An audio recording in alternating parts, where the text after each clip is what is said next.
everyone, we're part of LegalSumAI. Our project deals with generating robust legal summaries from case documents with large language models. The key research question is seeing if we can prompt an LLM to produce accurate legal summaries of court case documents, all in natural language. Well, for the motivation for our project, we know that legal battles are a common challenge for many Americans, with approximately 56% of US households encountering legal issues annually. These tasks are not only frequent, but also high risk, often involving lengthy documents that are difficult for the general public to comprehend. Large language models, or LLMs, offer a promising solution to assist in legal cases due to their ability to process and analyze large volumes of text quickly and accurately. However, LLMs are highly susceptible to hallucinations, which is especially harmful in a high risk domain like the legal realm. To mitigate this, we developed a pipeline that prevents LLM hallucinations through optimized prompting techniques such as chain of density and pre-processing methods like creating structured fact sheets. We'll be using the multi-lex dataset that provides expert-authored summaries for various U.S. civil cases. Given various legal documents like dockets and opinions, expert-level summaries are provided at 3 different granularity levels of tiny, short, and long. The paper also generates summaries via an LLM, which are compared to these expert-authored gold summaries.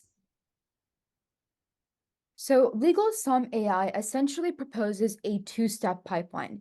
Instead of directly prompting the LLM for natural language summary from the source documents, we first generate CSV fact sheets to represent the information in a more structured manner. So given the legal document for a case, a CSV is generated to provide more information on the issue, rule, application, and conclusion, as well as the parties involved and other logistical case information. The first 4 categories that I mentioned are known as IRAC, and it is a common technique that lawyers and law students use to effectively summarize information. Following this same technique, a CSV is created for every source document for a case, and then a master CSV is created that combines all these different source documents for a case. Then, once we have this master CSV, natural language summaries are created from these worksheets. For each summary size of short, tiny, and long, each is prompted 4 times with chain of density prompting.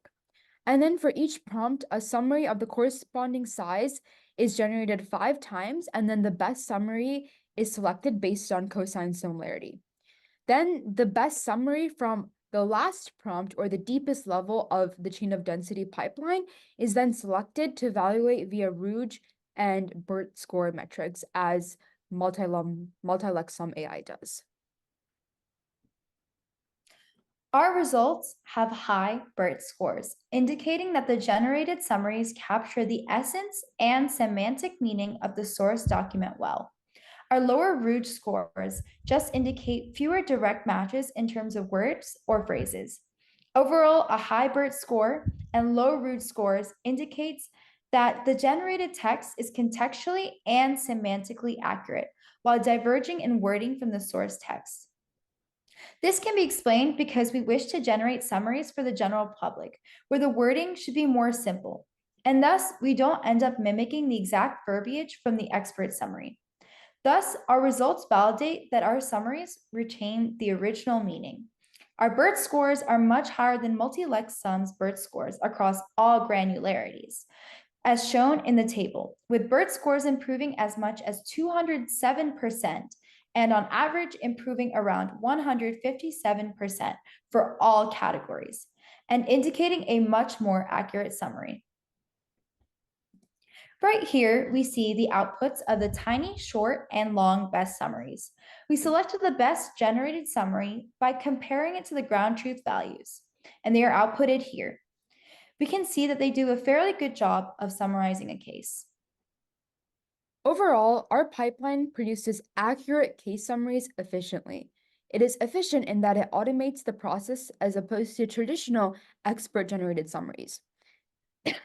Excuse me. It is accurate since it prevents LLM hallucinations by having a multi-step process, including fact sheet generation, chain of density prompting, and multiple runs. Overall, our pipeline provides accurate case summaries for the general public, ensuring legal information is available and accessible for all.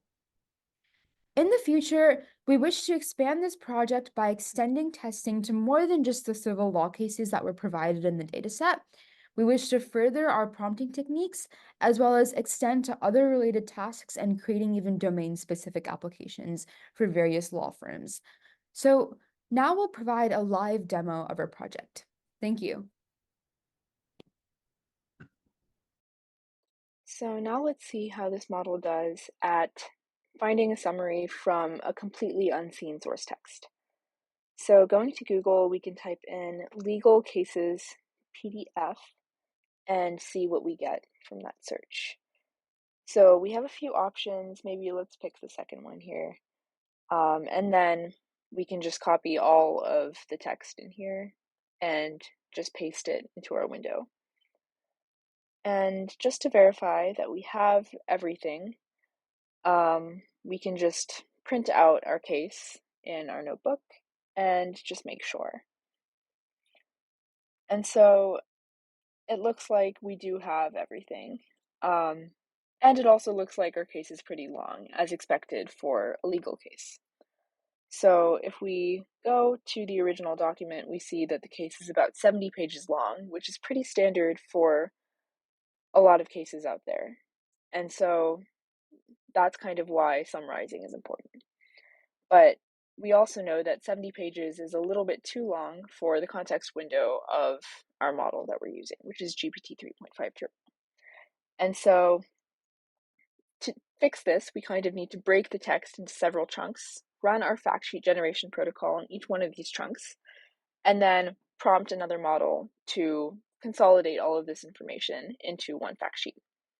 And so we see the result of that right here. We see several categories with descriptions under each. And so the model has kind of processed all the information, digested it, and is now ready to summarize. And so when summarizing, we can input a number of words for the model to use as a guideline as to how long the summary should be. And so when we input 25 words, we're kind of looking for about a sentence. And so looking at our output here, we see that it has pretty accurately summarized the court case above. Just skimming, we saw that it was talking about a case between 303 Creative and some other party involving free speech. And so we see that it has kind of hit that. It has told us what happened and kind of why it's important. And so now looking at a 100-word summary, we expect to see a little bit more detail and a little bit more emphasis on why the case is important and how it applies. And so in our generated text here, we see that. We see the parties involved, we see what happened, and we see why it's important and what it means for legal precedent. And so our model does in fact work on unseen source text.